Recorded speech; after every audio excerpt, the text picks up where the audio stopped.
Right, we're back live with you tonight on In Focus. Small and medium-sized enterprises have been severely impacted by Eskom's rolling blackouts. A guest house in Mofolo in Soweto, has been without electricity now for 5 months and is awaiting the power utility to restore power. As a paying customer, the owner says this has affected the business hard, more so during the festive season. For more on this, we are now joined by Rukza's guest house owner, Rhulani Masinge. Rhulani, good evening, and thank you very much for your time. Good to see you tonight here on In Focus.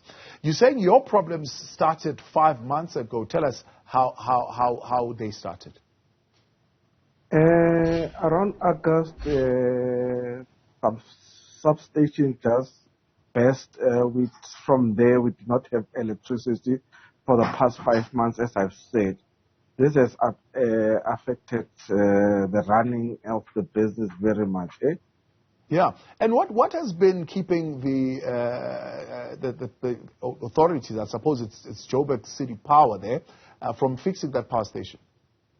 No, it's not Joburg City Power. It is Eskom. Okay. Joburg City Power is in charge for the lighting, for the street poles, not the electricity of the house. That's what we've been running from pillar to post for with Eskom. No solution has been got as yet. Okay. And what is Eskom saying? They said some substation has been damaged. It needs to be fixed. Stories that it will come back next week. And we've not been giving a definite answer on what is the problem and how to solve that problem. Yeah.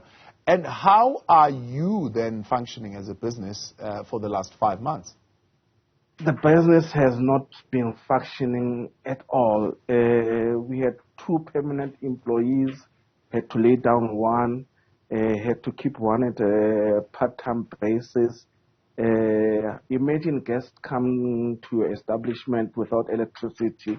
What do you expect? Do you expect them to shower with cold water? No. So the business has collapsed to its knees. Sure.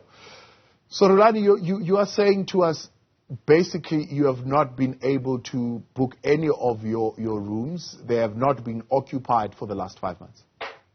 Yes, definitely.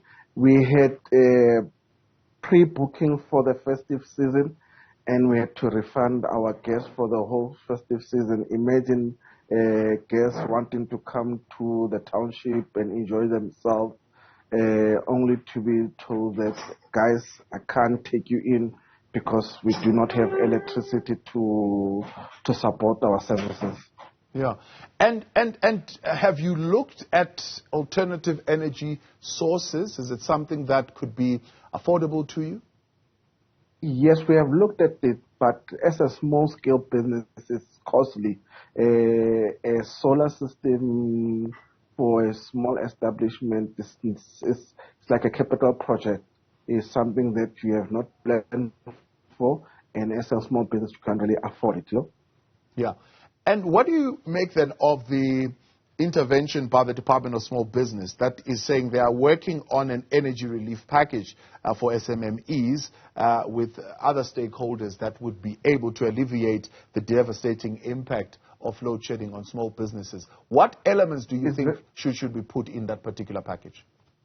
It's very well coming, but let them not use the red tape because of small business. Compliance, yes, we understand, but as a small business, once you are working on it, there should not be a barrier to stop you from that funding. We are very much welcoming, but it should not be stopped because of any red tapes and everything. We should work through the red tapes, not work against the red tape that they are giving us, Yeah. It sounds like you've had experience in the past. What red tape have you met in the past that has prevented you to access this kind of support? Yeah, it's as a small business, yes, your taxes, your CIDB, as a tourist, your grading, they'll tell you go to a Gauteng grading council, get graded. All those things, they have a cost impact on it. while you're trying to run a business from your side, you know. So my plea to them is that, yes, compliance is important, but running a business is more important with that compliance. Take us through as baby steps. We move together, but it should not be something that should close people away from that relief because of compliance. All right, Rhulani Masinge, I appreciate your time.